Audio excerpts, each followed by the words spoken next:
So draft legislation has just been released dealing with these super changes and some fine tuning of it to deal with certain limited recourse borrowing arrangements and how they affect these latest super changes.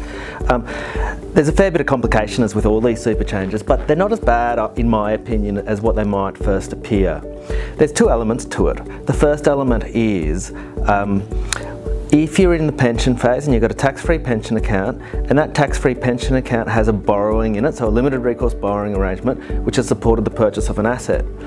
What you can't do, if it's segregated, you can't go and use your accumulation account, which doesn't have the borrowing, to pay off the principal under that borrowing, which in my opinion makes perfect sense. I mean, I don't know who would dream of doing that. Of course, you'd have to pay off the loan from the account that's supporting that asset.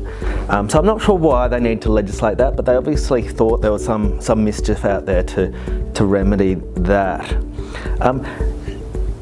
The second element really is from 1 July 2017, if you undertake a new limited recourse borrowing arrangement to purchase an asset inside your super fund, regardless of whether you're in pension phase or in accumulation phase, that is going to be deemed, the amount of that loan is going to be included in that total super balance. So it's as if the asset was purchased without that loan, you know, so your total asset value rather than just your net asset value is what's taken into account when they're calculating your total members balance. Going to mean there's a few extra lines on those financial statements and those tax returns and an extra level of complication. It doesn't affect those historical limited recourse borrowing arrangements that are already in place. Of course, what's the effect of your total super balance? It's got to be under $1.6 million if you want to make those non-concessional contributions.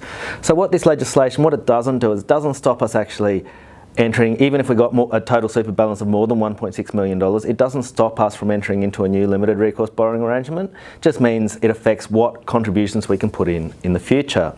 So for example, if Bill had $1 million in his super fund as his total benefits, he used that $1 million and then he did a limited recourse borrowing arrangement to borrow $1 million to buy an asset worth $2 million.